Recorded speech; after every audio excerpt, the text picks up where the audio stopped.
What's going on, Loco sports fans? Max Siraj here. It's time for a Mad Max Loco recap. First one of the new 2025-2026 school year. And of course, football is back. Technically it was already back about, not last Friday, but the Friday before. We had a few games to start off, skiza games to start off the year. So I guess that was week -1. Last week was week 0, according to us. I don't know. But we did have a lot of games going on. We're going to go through each one of them, and then we'll talk about the games coming up this Friday. Now, very interesting week/weekend coming into last night because due to weather, quite a few games. There were a few games that unfortunately was moved to last night, and we'll go over those games from last night. And if you want to see more of what we talked about from last night's games, you can definitely watch the LowcoSports Lowdown from last night, where we went into detail with all of them. But I want to give you my thought process on all of it. So here we go. It's good to be back. I'm glad to be doing this again. I'm going to try to keep doing this every week during the football season, and hopefully I can talk about more than just football. I also talk about, volleyball as well, which is definitely heating up as well, being that the school year has started. So a lot to get into, but let's go over the football games starting from Friday. We'll just get our schedule up here. So let's see. Here we go. So we had quite a few games on Friday that were still played. Of course, for most of you who live in this area know that we got buckets of rain. I believe Charleston had about 4.5 inches, which is a daily record. By the way, and if you didn't see the next morning, that Saturday morning, the streets of Charleston were covered about a couple feet deep in water. So looked like a fun time out in Charleston on Saturday. I did see a video actually of someone who was riding their jet ski through the streets of Charleston. I just thought that was hilarious. I was like, well, it must be real deep in water then if you got a jet ski going through there. But anyway, so a lot of the Charleston games were canceled and or moved to Monday. But for us, we still had quite a few games that took place on Friday. So we're going to go through those Friday games, and then we're going to go through the games that took place last night. And there were 3 games that went down yesterday. And of course, I was at one of them, and I'll tell you which one I was at in just a second. But let's go over those games on Friday. We'll start off with the game over in Seabrook, South Carolina, over at Whale Branch High School. Bluffton High School, who we have talked about countless times, took on Whale Branch High School. And, I'll just say this. Whale Branch High School, kind of in a rebuild mode. First-year coaching staff, brand new, start to the program after, Jerry Hatcher, of course, after years of service for Whale Branch as the head football coach, of course, stepped down after last season. A lot of players left, both either graduating or through the new transfer portal system that has come into play for the public school system here in the state of South Carolina. So they don't have the players they had from last year. If you remember this game from last year to start off the season, Bluffton was at home against Whale Branch. Bluffton won. Whale Branch did not score a single point, and they had some pretty good players on that Whale Branch team. So you can kind of think, going into this one where this game went, and it went there. Bluffton took the win 49-0. Kind of slow start for Bluffton. If you look at it, I was at that game for the first half. It wasn't until about just under 2 minutes left in the first quarter that Bluffton finally scored and got their first touchdown of the game. Slow start. It's a good game to tune up on if you're Bluffton. We talked about this Bluffton team before. This is probably one of the more talented teams, at least in my time living here. This is one of the more talented teams I've ever seen out of this area when it comes to football. You got a great offense. That offense is probably the most talented offense I have seen in my time living here in the Low Country, which is coming up on 25 years in March. Looking at Bluffton, you got Aiden McCarthy, fantastic quarterback, great arm, is really good with, his vision across the field. So you have him, then it's what surrounds him, what he has around himself for this offense. You got the wide receiver duo, which is probably one of the strongest wide receiver duos in the state of South Carolina, definitely in the 4A division. with the North Carolina commit Cardinal Warren, that 4-star wide receiver. And then, of course, the 3-star wide receiver who's been getting a lot of offers from SEC and Big Ten programs, the transfer from Beaufort High School, Amari Patterson, who will be in Bluffton, of course, for this season and next season because he is a junior this year. So people forget he's only a junior, so he's got 2 more years left at Bluffton. So very, very excited for that duo. I got to watch them briefly through that first half. Very slow start for Bluffton, but on the other hand, that third quarter came around after I'd left. Of course, Ray Alonzo was out there watching the game. That third quarter, 21 points for Bluffton in that third quarter, and that's what really just put it away for them. So that's a good game for Bluffton. Trying to figure stuff out. That was the game to do it. You got to feel for Whale Branch. It's going to be a very long season for Whale Branch. I think if you look at Whale Branch, rebuilding team. I actually took a video while I was there of the coin toss, and I just looked at Bluffton, and then you look at Whale Branch, and everyone on Bluffton's taller than Whale Branch, and those 14 captains for Bluffton and the 14 captains for Whale Branch.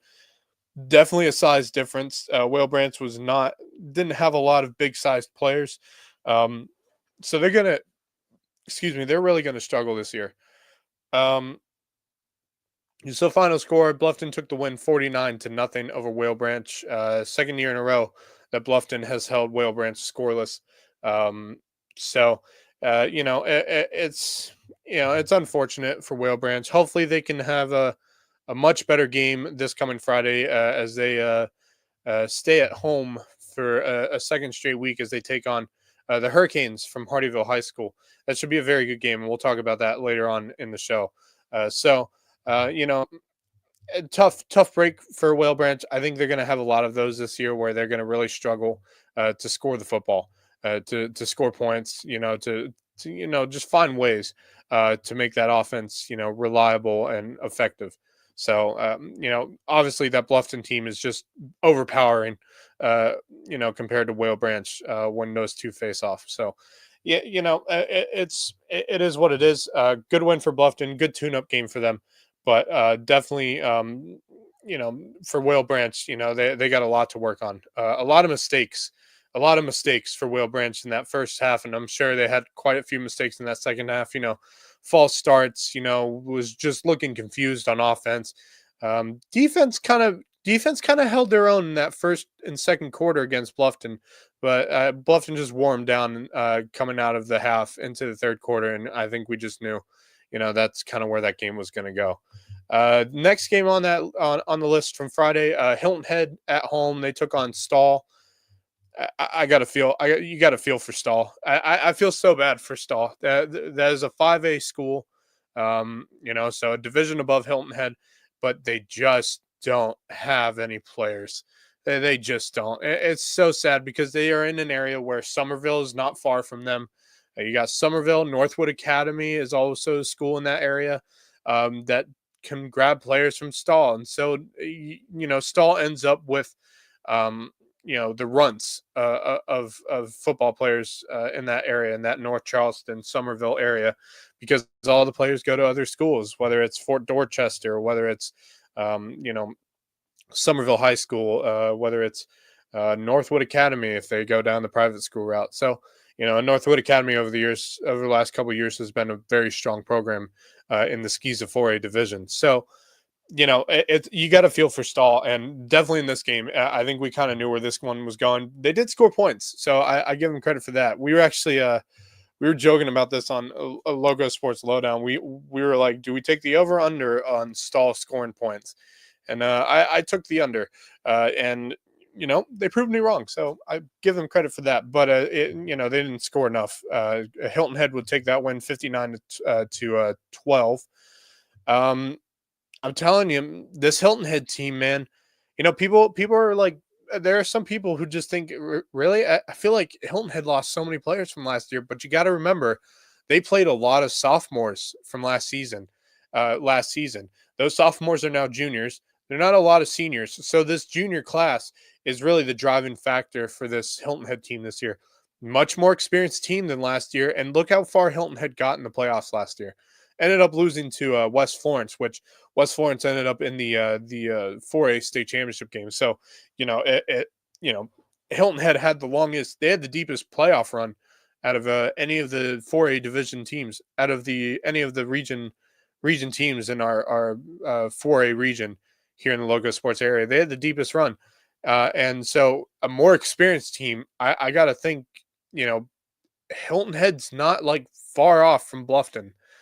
I really, I really believe like that Bluffton Hilton Head game that's not far from now, just under a month, I think, just under a month, I think, from now is these two teams are going to play in Bluffton Hilton Head. Definitely keep an eye on that one. That's going to be a very interesting game.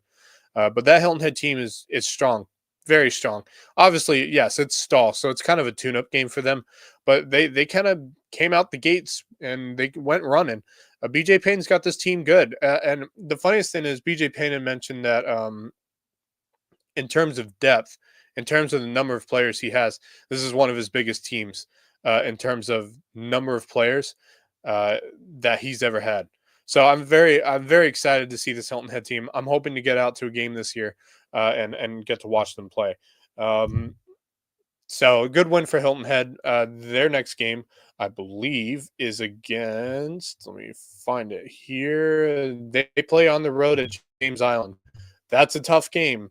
If you remember from last year, those two teams played at Hilton Head last year, and James Island only won, I think, 24 to nothing, something like that. For James Island's a 5A program.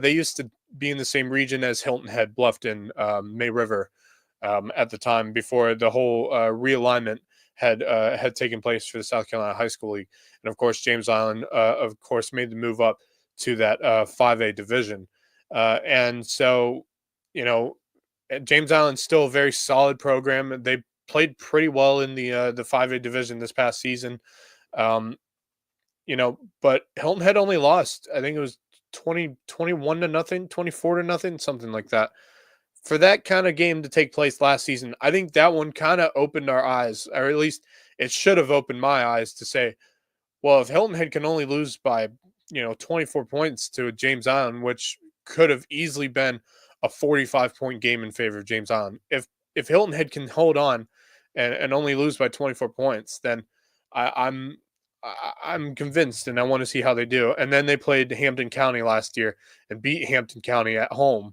And at that point, I think we all saw, oh, this Hilton Head team something. And now we have to watch them from the very beginning because while they lost some seniors, a solid senior class, they still have a lot of players from last season. So very much so a more experienced team than last year. I'd be very I'd be tempted to say that Hilton Head makes this a close game through the first half, but we'll definitely see. But we'll talk about talk about that game a little bit more and give my like full detail process on that one. So that's Hilton Head's next game. They take on James Island on the road. The next game on the list from Friday night. This was the one that I think all of us were really paying attention to, and that was Hilton Head Christian Academy taking on Battery Creek High School. Skeeza, South Carolina High School League crossover. Very interesting game. Not so much when the game took place. Hilton Head Christian Academy and Battery Creek kind of battled back and forth through that first half, and then going into that second half, Christian Academy pulled away.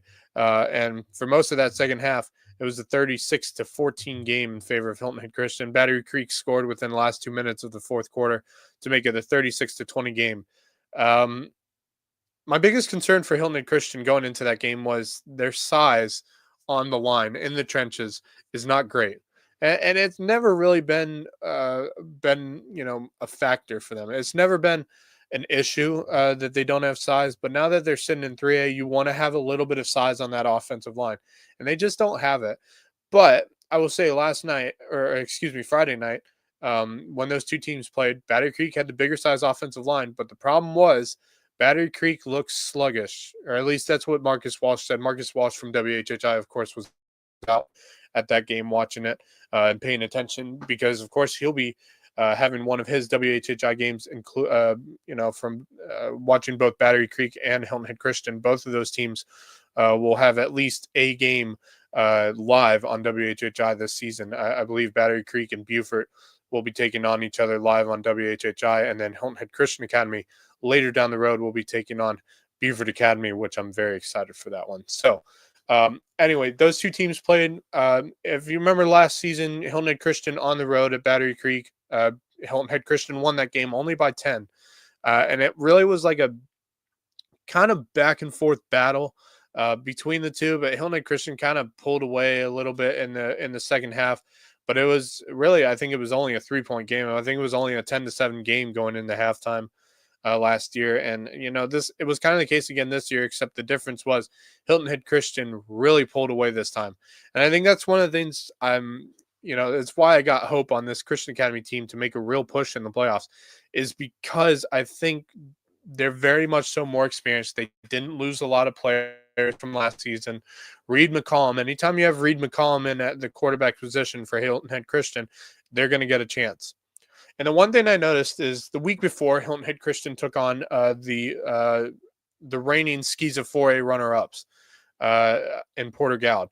And going into halftime, actually deep into the third quarter, it was a 19-14 game in favor of Porter Gaud 2 Fridays ago. Porter Gaud just kind of ran away with it in the fourth quarter. They just wore Christian Academy out in the end because that's a very well-coached and very strong Porter Gaud program.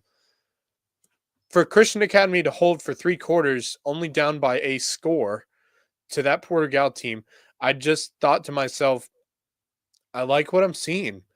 And I really do like what I'm seeing out of them. It's very, very, very good to see Hilton Head Christian Academy be able to hold their own, because if you remember last season when Hilton Head Christian played Porter Gaud at home to start the season out, good first half, very close going into halftime, and then Porter Gaud ran the living crap out of that ball and really wore Hilton Head Christian down that entire second half, where Porter Gaud just absolutely dominated, scored 63 points in that game, I think, compared to Hilton Head Christian's, I think, 20-something.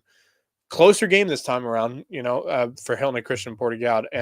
But that gave me hope going into this Battery Creek game. But I thought Battery Creek is a much improved team.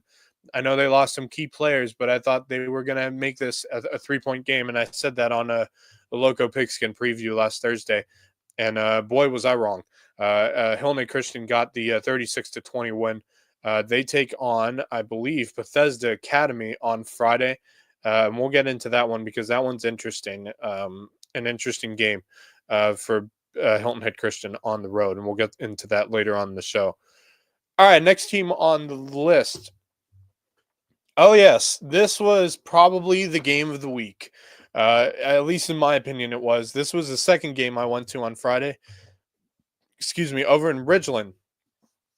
Of course, the team that was the home team for this game, of course, their field was pretty much flooded on Friday due to the rain. So, being that Ridgeland High School was not at home this week, and we'll get to that game in a second, Hardyville High School would take their game over to Ridgeland last Friday to take on Bethune-Bowman. By the way, fantastic stadium that Ridgeland High School has. Absolutely beautiful stadium, and I really do hope that Hardyville can have a field like that in the next few years, because it is really, truly something special, and I think Hardyville deserves to have a field like that as well. Back and forth battle the entire game, and this is why I think this was probably the game of the week.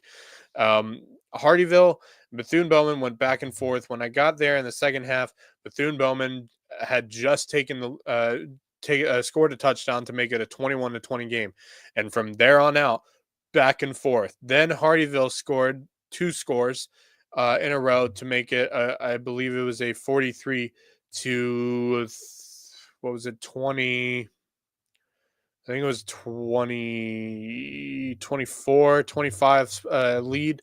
And then, Bethune-Bowman scored a 40 touchdown to make it 43-32 in the fourth quarter with like 4 minutes left or so, maybe less than that. And, Hardyville gives up the ball, gives it back to Bethune-Bowman, and then Hardyville's defense proceeded to, 3-and-out Bethune-Bowman twice to win that game 43-32. Great start for Hardyville. Um, Justin Jarrett has been talking quite a lot about this Hardyville team, and I don't blame him because I think if you look at this Hardyville team, they are very very good. They got speed. That trio of Emiliano Santiago, or we call him Millie for good reason, and Millie Santiago, Kyrell Jameson, and Kamari Brown. That trio, those two running backs and quarterback, that trio there was dangerous for Hardyville on Friday night, and was really the main reason they scored 43 points. Um, it was great to see this Hardyville team. They got some size on that line. They got some decent sized dudes on that offensive line and defensive line for that matter. This Hardyville team's good. They're really good. I like how they're playing. Bethune-Bellman has improved as well from last season. So it was great to see that game. I was happy that I made the trip from Whale Branch over to Ridgeland High School to watch that game. And it gives me hope for Hardyville this year because I think, they made the playoffs last year and, obviously got bowed out in the first round. I think they could go deeper in the playoffs this year. I really do. They're going to have to fix some things up, a couple mistakes here and there. But then again, first game of the season for them, those mistakes are going to be fixed. And once they're fixed, I think this Hardyville team is going to be really, really something fun to watch as a program. Now, their next game, I believe, on Friday, their next game is against, if I'm not mistaken, Whale Branch. That's right. We'll talk about that one in a second because that's a very interesting game, and I'm intrigued by that one. So good win for Hardyville. They go on the road Friday to take on Whale Branch, and we'll see how that one goes. The next one, this one is interesting to me. Eau Claire taking on Ridgeland. Ridgeland on the road for this game, obviously, which was the reason why, of course, Hardyville was able to use Ridgeland's football field, football stadium for Friday. 14-0 game in favor of Eau Claire. I have high hopes on this Ridgeland team, and this game against Eau Claire, I don't like it. I know it was a weird night, rain, kind of slippery, pretty wet fields, But if I'm Ridgeland, I was voting. I was, strongly, very confident that Ridgeland would pull off a win against Eau Claire, and they didn't. It was a 14-0 game early in the first half, and then the last time we checked, that was the final score. Nothing happened after, and it tells me that Ridgeland can hold their own, but they didn't score any points, and I'm not liking that. I don't like that at all. Now, I'm not worried about Ridgeland. I think they have a very good team. I think they have a very strong offensive line. They got some big boys. They got some big sized boys. Now, I said Hardyville's got some big boys. Ridgeland's got some bigger boys. Ridgeland's got bigger dudes. And so I'm not worried about Ridgeland, but I would say that game is a little concerning. I know it's the first game of the season. It was a weird night on Friday for everyone.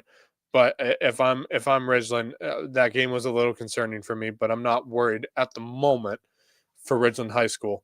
Their next game will be on Friday, of course. They'll be on the road at East Clarendon. Yeah, that should be an interesting game. And we'll talk about that in just a second. All right, the next game that took place Friday night, Lawrence Manning at home against John Paul II. Now, that was the shocker of the Friday beforehand was JP2 getting the win, 31-22 win over Colleton Prep. And you can read my article on the Island News regarding that game because it was truly a shocker. I think we all voted for Colleton Prep to win that game. But, Colleton Prep did not play their best game, made mistakes, and costing themselves a win. And JP2 had their best game that I've seen in a really long time. And people are excited about them until Friday. They played Lawrence Manning. Lawrence Manning's a 4A program, a well-coached 4A program, but they did struggle last year. Much more experienced team. They're still on the younger side of things, but they were experienced enough to absolutely manhandle JP2. 37-0 was the final score. Not much to say about that one. I kind of saw Lawrence Manning winning that game. I think we all thought Lawrence Manning was going to win that game. It was just by how much and, whether or not it was going to be a close game. It wasn't a close game. They won by 37. So, leave it at that. JP2's next game. Now, this one's interesting. Battery Creek. We're going to talk about that one in a second because I think that game is probably one of the most interesting games of next Friday.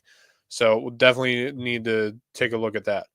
All right, Colleton Prep was on the road in Monk's Corner taking on St. John's Christian. And if any of you have been to St. John's Christian's field, it's awful, terrible, just terrible field.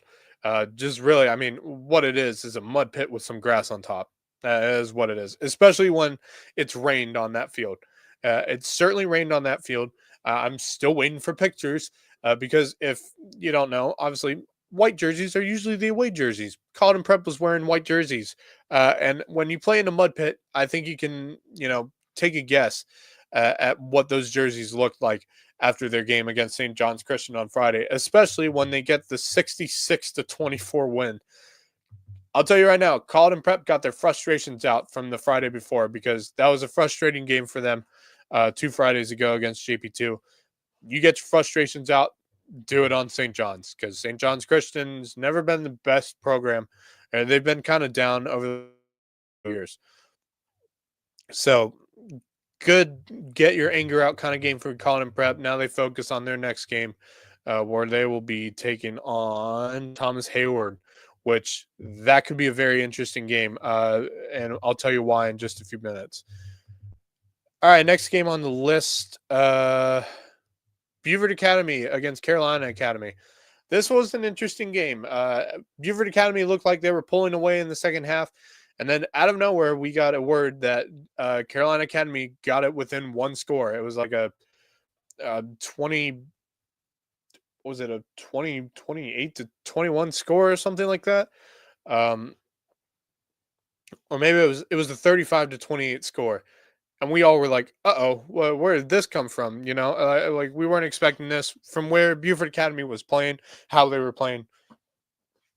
We thought, this one's done and over with. It wasn't until a 4th and 12 conversion for a touchdown put that game away to give Beaufort Academy the 41-28 win. This Beaufort Academy team is something special. I think if you want to rank, and right now if you want to rank the private schools in this area, number 1 Hilton Head Christian, number 2 is Beaufort Academy. I fully believe that they got some really solid players. Shuford, Nick Underwood, Devin Fripp, Ray Saunders. This team is very special, very talented, very dangerous, and I really do think they have a very solid chance of winning a 1A state title this year in Skeeza. They are very dangerous. I mean, they blanked out Hilton Head Prep pretty easily, and so I think if you're Beaufort Academy, you got to feel good about how your season started off. And so, of course, their next game on Friday, they'll be, they may be off on Friday. Hold on, I'm going to try to look here.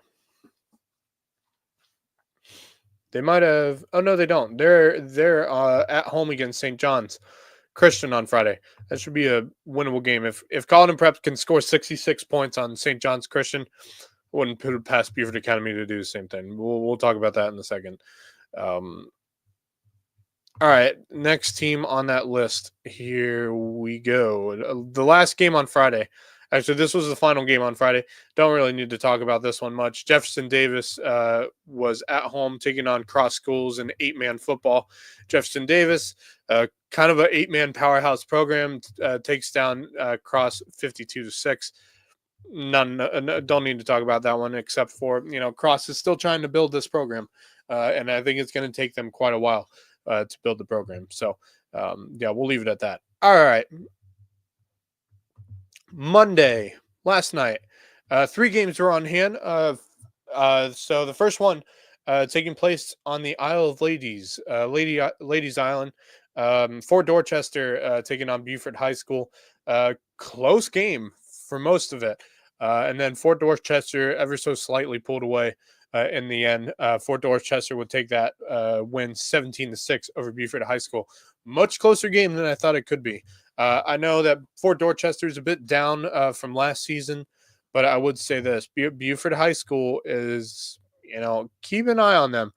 They are not going to be what they were last year, where they had so many injuries that it just kind of ruined their season. I mean, they did not have a great season last year, but it wasn't really their fault. Injuries were just an issue. They were snake bitten by injuries this past season. So, look, I'm not worried about Beaufort High School. Look, Fort Dorchester is usually a very well coached program, so I mean, at one point, the funniest thing is at one point Beaufort was leading this game, and then Fort Dorchester just ever so slightly pulled away in the end. So Beaufort High School's next game is on Friday, so a short week for them. Don't like that, and it's not an easy. It's a not an easy game they have on Friday. They have to travel on the road to play Greenwood, which used to be a very well powered for a Division 4A program. Now they play in the 5A division, and they're still as strong as they were back then. Powerhouse program. They've won multiple 4A state titles. This Greenwood team could have a shot at making the 5A lower state, making the 5A finals. I really truly believe that. They're a very solid team, so definitely keep an eye on that Greenwood team. For any of you living up in that Greenwood, South Carolina area, that Greenwood High School team is definitely dangerous, and I think Beaufort's gonna have their work cut out for them this coming Friday. Next game from Monday. This was I hate doing this one. This was the game I was at. I decided to take a trip for my first time over to Colleton County High School, hoping for a closer game than it was. Hampton County, man, I'm telling you, this team I think is more special than last year. We talked about it last night on LowcoSports Lowdown. You can definitely check that out. I said this Hampton County team is special, and here's why. Hampton County is usually a run-first program. They are this year, but I think they're more of a balanced offense than last season. They usually was pretty much run the entire time, a couple passes here and there. Hampton County High School. I don't know where I got Beaufort Academy from.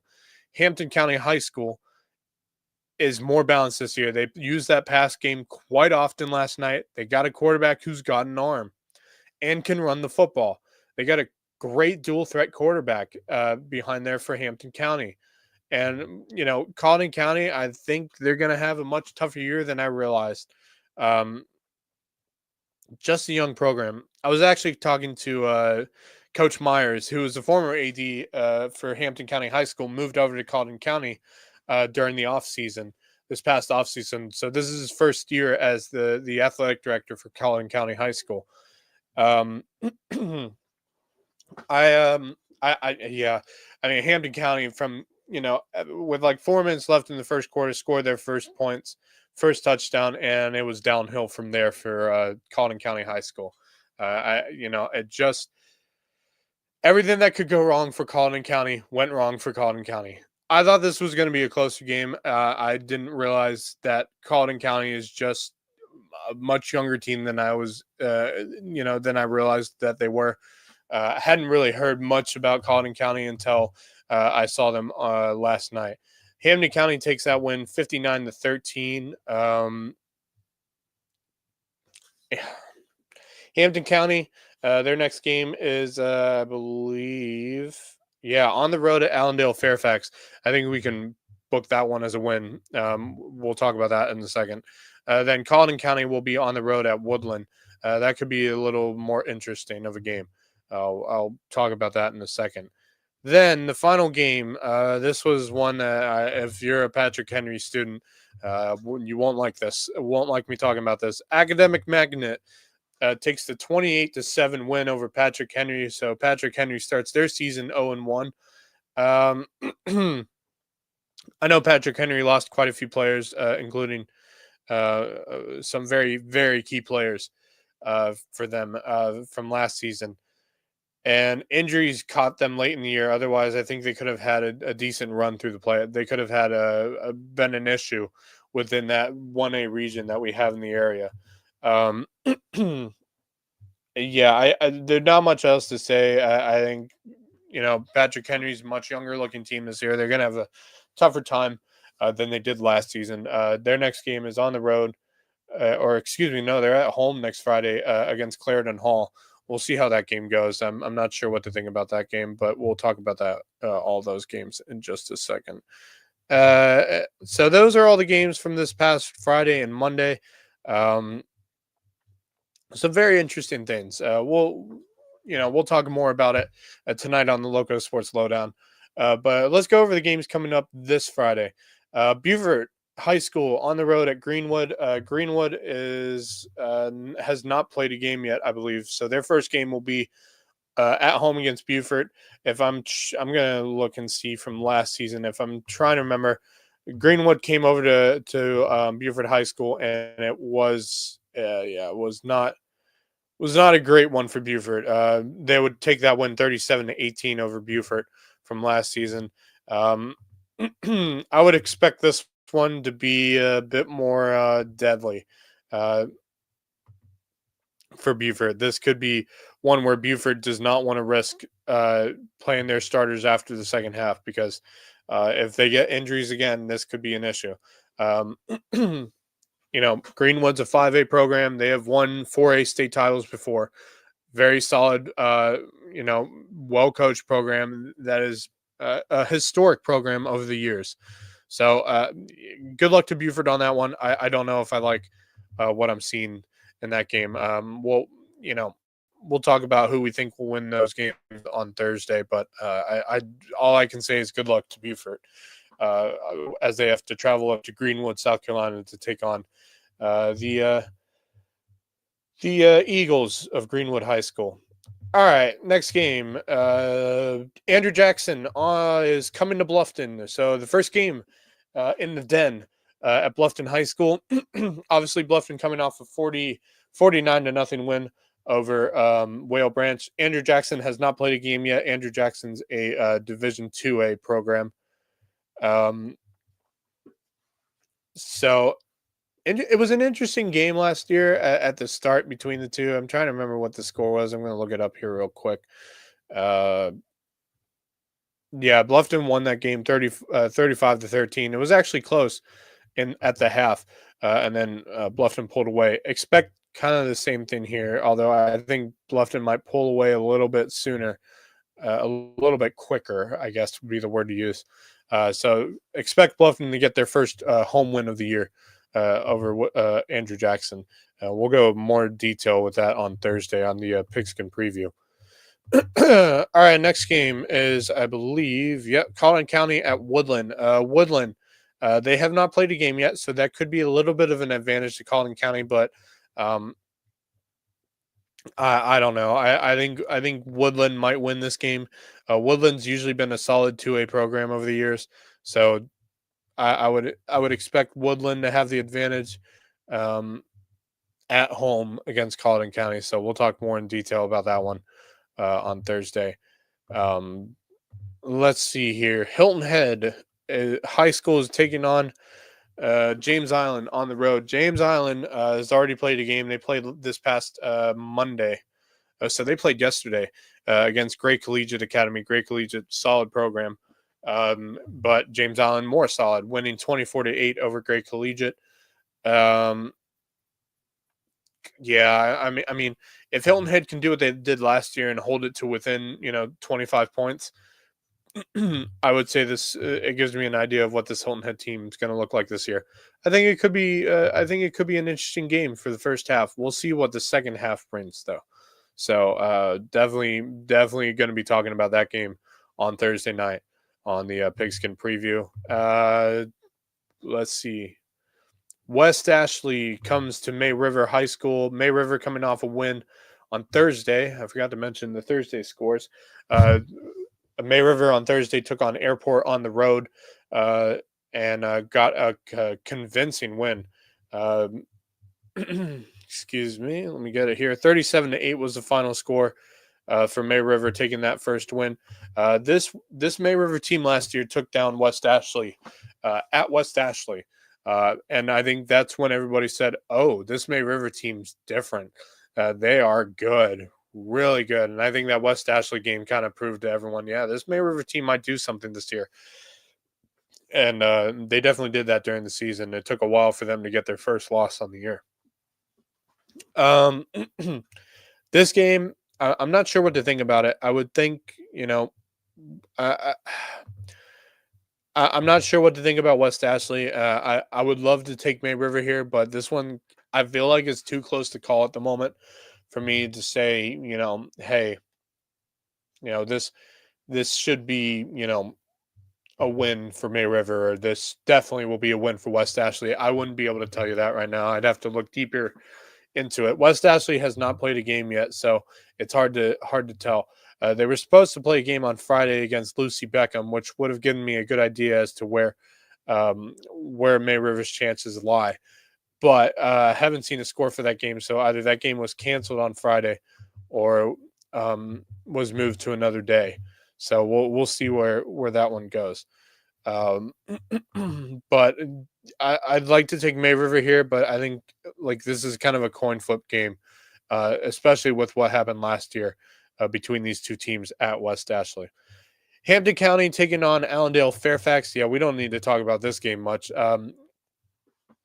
Allendale Fairfax started their season out 0-1, taking on Hunter Kennard Tyler High School, which is also a 1A program, and lost 44 to nothing. So I can imagine what Hampton County is going to do to this Allendale Fairfax team, and that would be, hurricane them. I guess would be the way to do it. Hurricane warning is out for Allendale Fairfax because oh my goodness, that game is going to be such a fantastic game. No, it's not. Hampton County's smoking Allendale Fairfax.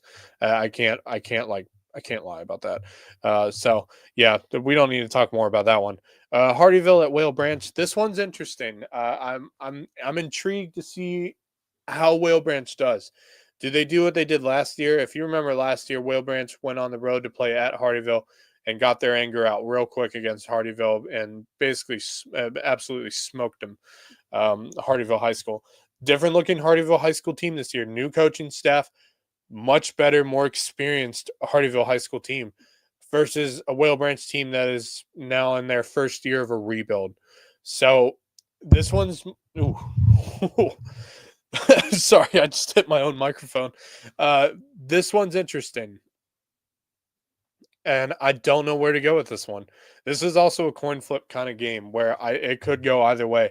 I'm leaning towards Hardyville, but I'll give you my final prediction on Thursday with this one. Ridgeland at East Clarendon. East Clarendon coming off a win from Friday, took on Scotts Branch 139 to nothing. Yeah, that doesn't mean anything. Ridgeland, I want to take Ridgeland in this one. I just don't know because I was kind of shocked with how that Ridgeland Eau Claire game from Friday went, where Eau Claire got the 14-0 win. I'm not really sure what to think about Ridgeland. They should be a talented team, and I think they are a talented team. I just don't know where to go with that, especially after how last Friday went for them. So that one, I'm still trying to figure out where I'd go with that one. So stay tuned for that on Thursday. Let's see. Battery Creek at JP2. That's also an interesting game. I think the funniest thing is we've talked about this before. JP2's offensive line is the biggest offensive line I have seen come out of JP2 ever. This is the biggest offensive line I've ever seen from JP2. And it kind of reminds me a little bit of Hilton Christian County back in the days of Cole Malfris and Kyle Weaver and all those big dudes. It's what it kind of reminds me of, a private school team with a big size offensive line that can dominate anyone in the trenches. I like JP2's chances in this one, and I also like Battery Creek's chances, but with how Battery Creek played against Hilton Head Christian, I don't know what to think about it. I really don't. I think JP2, if they want to confuse Battery Creek, use the passing game. I think that kind of worked for Hilton Head Christian this past Friday. I think that passing game kind of helped them in a little ways. And so I'm I would think that Battery Creek is I'm on the verge of going with JP2 in this game, but I'll give you my final prediction on Thursday. What's up, Jake? Yeah, Bluffton's defense. Ooh, that's a great question. I think I'll tell you this. Their defense on Friday, that first half, at least the first quarter, Whale Branch was able to move the football a little bit, and that's shocking. Well, it's not really because the quarterback for Whale Branch is pretty solid. He's a solid quarterback, but he just doesn't have anything around him. But when he runs the football, he can be dangerous against anyone. Um, Apart from that, Bluffton held its own. They weren't able to stop the quarterback. He's just kind of a different animal. Is really the only like big time athlete for Whale Branch. But I think Bluffton's defense is better than I think we realized they were going to be. That was the biggest question we had going into that game on Friday: is what is Bluffton's defense going to look like? Leaders on that defense, I would say, Lucas Gate is probably, uh, one of those guys. You obviously have every now and then you got Carnell Warren helping out on the defensive side of things, as well as Amari Patterson. Those two guys are definitely helping out on offense, and they're real solid leaders, especially on the outside secondary aspect of that defense. But I think Bluffton's defense is better than I think we realized. Like they're solid defense. Are they the offense? Up to the level of the offense? No, I don't think so. But I think they're a defense that can hold its own against anyone. And I think that gives Bluffton a much better chance when it comes to what the playoffs are going to look like, barring that there are no injuries. So that was a great question, Jake. I appreciate that. All right, what was the next game on that list? We went Battery Creek at JP2. Oh, yeah. AJC at Bethesda. Now, I don't know what to think about this game. Obviously, I think Hilton Head Christian gets the win in this one, but I wouldn't be reminiscent to say Battery Creek usually shows some strong sides to them whenever they play Hilton Head Christian, and it could come down to the wire every now and then between these two teams. Bethesda is usually slow to start the season, and the worst part for them is they did not play last Friday. That game was just fully canceled against Thomas Hayward, which I think would have helped them. And so I think I'm gonna go. I think Hilton Christian wins this game, but I wouldn't put it past Bethesda Academy because they haven't lost a lot of players from last year, and I think that's going to help them a little bit more this year to get another championship. Um, you know, I would probably go with Hilton Christian this one, but I wouldn't be shocked if Bethesda makes it closer than I think we want it to be, or anyone would want it to be if you're Hilton Head Christian. St. John's Christian at Beaufort Academy. We don't need to talk about that one much. I think Beaufort Academy does what Colin Prep did this past Friday, and that's roll over St. John's Christian, especially because Beaufort Academy is at home in that one. So don't need to talk about that one much. I think Beaufort Academy gets the win in that one. Clarendon Hall at Patrick Henry. Clarendon Hall coming off a loss this past Friday to Spartanburg Christian Academy. 27-12 game. I don't know what to think about Patrick Henry right now. They're definitely down from last year, so I wouldn't put it past Clarendon Hall to get the win on the road at Patrick Henry. But Patrick Henry's been known to make all their games a fight, and they will fight you for it for a win. So I wouldn't put it past Patrick Henry to get a dub. That one I'm going to make a decision on Thursday with that one. Final game on Friday, Colin and Prep. I believe they're at Thomas Hayward. This one, I'll just tell you right now, this is a rivalry game. It always has. It always will be. Corn-fed boys versus corn-fed boys. You got Walterboro and Ridgeland. Can't get more corn-fed out in the middle of nowhere than that. Colin and Prep's very good. Don't look at that loss to JP2. Look at how they can play against St. John's Christian. If they can do that against St. John's Christian, I think they got a chance, but I wouldn't put it past Thomas Hayward. And the reason why is one player and one player only. Tony O'Banner. Touchdown, Tony. I mean, if he plays his best game, it's going to be a long night for Cotton Prep. The problem I would say right now is that the problem I would say is that I don't really know what Tony has around him in terms of an offense. They lost quite a few players from last year. So I'm intrigued to see how Thomas Hayward plays. Now, they were supposed to play on Friday, of course, against Bethesda Academy. That game was canceled. So they haven't even played a game yet. So that's going to be interesting as well because Thomas Hayward hasn't played a game yet. Cramps can be a factor in those first games. I know it definitely was for Battery Creek on Friday, and that was one of the reasons why Hilton Head Christian pulled away is that cramps started to become an issue, especially in the first games for everyone, especially when it's nice and toasty outside as well. So I want to go Colin Prep here, but I'm going to save my thoughts on that game for Thursday as well. So those are all the games for the upcoming Friday night. Quite a few interesting games. We'll see what they do. Yeah, Jake, I definitely agree with you. That's the one thing about Bluffton is that receiver core. It's not even just Carnell. It's AP. It's an AP. It's Lucas Gates, and Roman. Roman is one of those guys that I like. It reminds me of what's his name?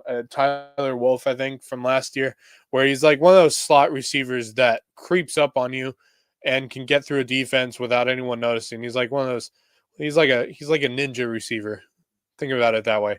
He sneaks through the defense and can get wide open when no one else is looking, and could be a wide open shot and throw for Aiden McCarthy. I think Roman and Lucas can both play that position of, those slot receivers that no one's going to pay attention to because everybody's paying attention to Amari and Carnell. I definitely think that could be the case. So, yeah, that's a very good point, Jake. That receiver core is definitely scary, extremely scary. One of the more stronger receiving cores I've ever seen out of anyone around this area. Very scary receiving core. And that duo of Carnell and AP, I will just say right now, it's one of the strongest, I think, one of the strongest, if not the strongest wide receiver duo in the 4A division. 100%. I couldn't, I don't know if I can argue with that. So, yeah, so those are all the games. So before we wrap up, I do want to talk about, not high school football, but in fact, college football, because the first real week of college football starts on, I guess it starts on Thursday, technically. You got Boise State playing on Thursday. You got, Rutgers playing on Thursday. Bowling Green, all those, teams that nobody cares about on Thursday. Then on Friday, Illinois plays on Friday against Western Illinois. I think we know where that game's going. Then on Saturday, this is going to be fun on Saturday. Quite a few really good matchups. Tennessee taking on Syracuse. Number 1 in Texas on the road at number 3 Ohio State. Now that one is going to be fun. Obviously, that will be Lee Corso's final college game day. So I'm very, very excited for that. Let's see, Indiana's taking on Old Dominion. That could be interesting. Georgia's at Marshall. Alabama at Florida State.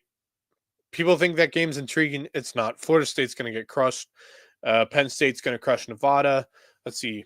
Iowa State, who's already got a win on the season, they'll be taking on South Dakota, which, by the way, a strong FCS program. So that could be a decent game. If South Dakota plays their best game, it could be very decent. Very decent and interesting game. Any other good games? Let's see here. Well, obviously the big one here in our area, number 9 LSU on the road to take number 4 Clemson. those are really just the most interesting games for Saturday. Then on Sunday, University of South Carolina, the Gamecocks will be at home. Are they at home or are they at a neutral site game? It is a neutral site game at Mercedes-Benz Stadium in Atlanta. They will be taking on Virginia Tech. I think South Carolina probably would take that win. And then at 7:30 for the primetime game on Sunday at Hard Rock Stadium in Miami, the University of Miami will be taking on, number 10 Miami will be taking on number 6 Notre Dame to start the season. And our boy from Hilton Head High School. I'm drawing a blank right now. Why can't I think of his name? I'm gonna look it up here now. I'm such an idiot. Someone help me, please. If anyone's in the comments and can tell me who I'm thinking of from Notre Dame. I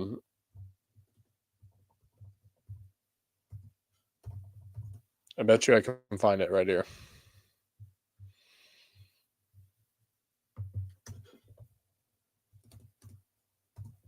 Now let's see. Jalen Sneed. Wow, how could I not think? Man, I am tired. How could I not think of that name?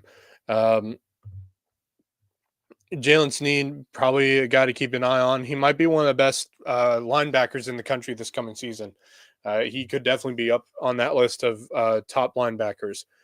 And then, so that will be all the games. That Clemson LSU game at Clemson, very intriguing. I don't know what to think about that one, to be honest, because it really could go either way. Because I think these two are very evenly matched. But I think I think Clemson wants this one more. They want to get this win at home against LSU to show everyone who the real Death Valley is. All right, don't give me all that LSU bull crap. We all know who the real Death Valley is. Alex Hunt, if you're watching, I know you're an LSU fan. Yeah, I don't care. We all know Clemson's the real Death Valley. Anyway, South Carolina, I expect to get the win over Virginia Tech. That Notre Dame Miami game is very interesting. I'm going to go with Notre Dame in that one, but I think that could be close. This is another one I think is going to be very close.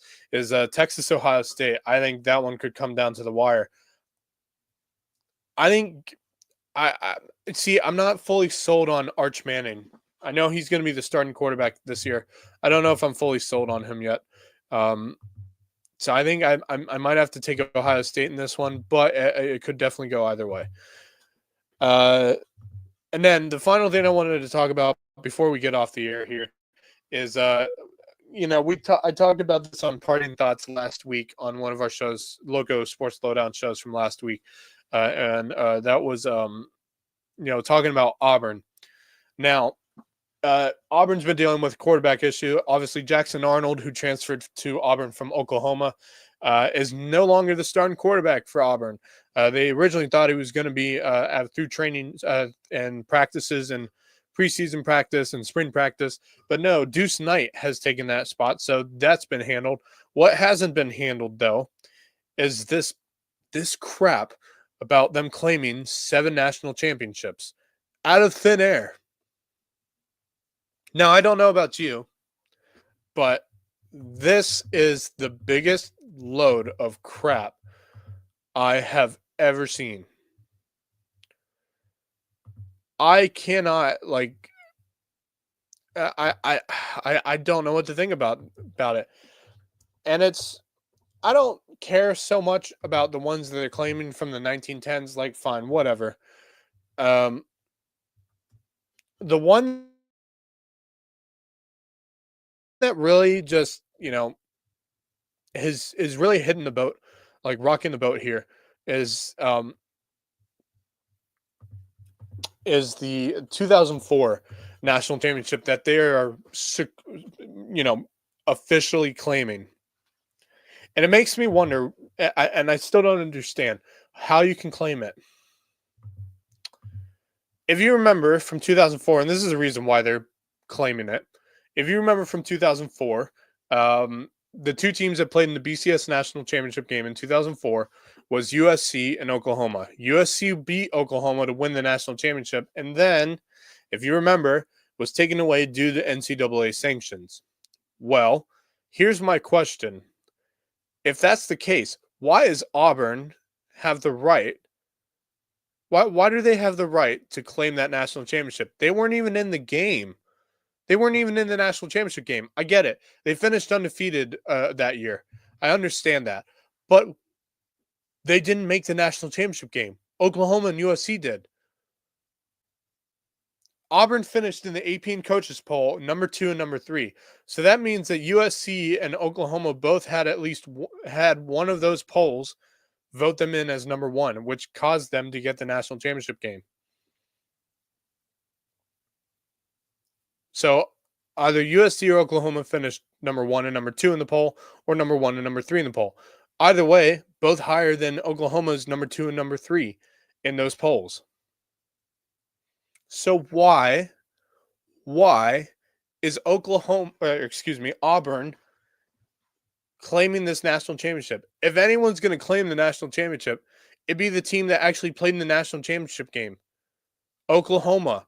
Why aren't they claiming? If they're going to claim it, it should be Oklahoma, not Auburn. It shouldn't be. It should be Oklahoma. And the other question I have is this. If Auburn's going to claim these national championships, what's to stop other schools from doing it?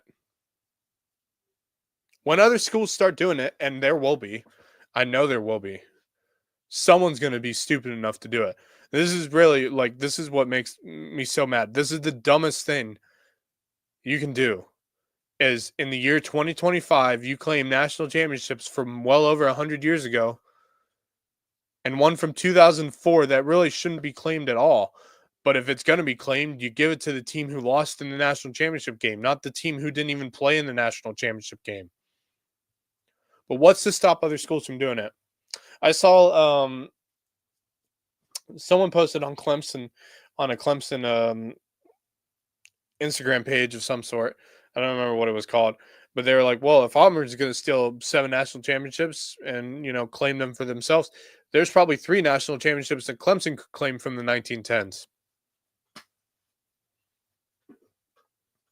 And at that point, I'd say, well, you're not wrong. If Auburn's going to claim them, why shouldn't you?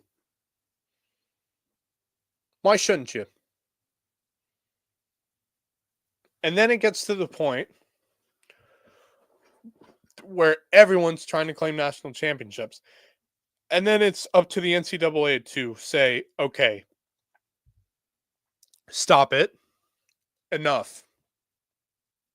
It's enough. So I wonder, is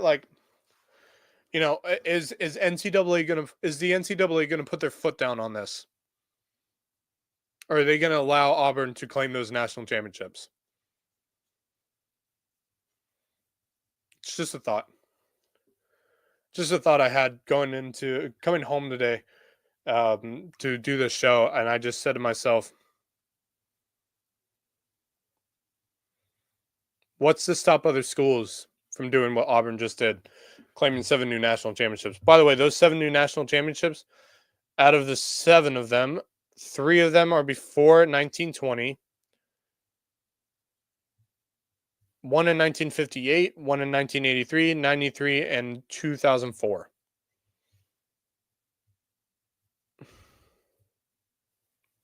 And the funniest thing is obviously Auburn had 2 national championships already. So those 2 national championships that came in, I believe, was it? Hold on. 2010, I believe, was one of them.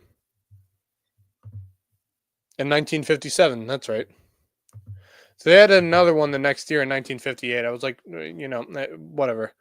I don't understand any of this. I don't get why Auburn has decided now to do this.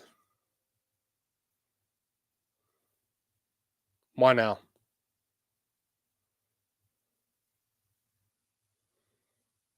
I don't get it. And maybe there's more to this story, but I think everyone right now just thinks, Auburn, you've become the laughing stock of football. Forget Vanderbilt. It's you now. Have fun this year. How much you want to make a bet Hugh Freeze is going to be asked about this after every game? Post-game press conference, someone's going to ask him about it. Every single game.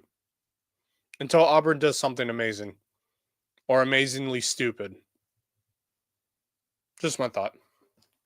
All right. I think that's going to do it for us here on the Mad Max Loco recap. I appreciate everyone for tuning in to watch it. I want to thank you, the viewers. You guys are awesome for keeping me going, keeping me, happy and enjoying myself doing shows like this. And, of course, shows like the Loco Sports Lowdown, which, by the way, tonight, we will be doing a show tonight on Loco Sports Lowdown, probably around 9:30. So myself, Justin Jarrett, Wes Kerr, and possibly Marcus Walsh will be hopping in for the show. I want to thank all of the sponsors that we have that continue to support Loco Sports so we can do shows like this and many other different types of shows. And I just want to thank everyone again for tuning in. So that is going to do it for us. I want to thank everyone for watching. Tune in next week. I will probably be doing another Loco recap next week. Probably on Monday next week, hopefully. If I have time to do it, we're going to do another Mad Max Loco recap. So stay tuned next week so we can do another recap of what went down this coming Friday. So that is going to do it for us. I want to thank everyone. And this has been the Mad Max Loco recap. And until next time, go Loco.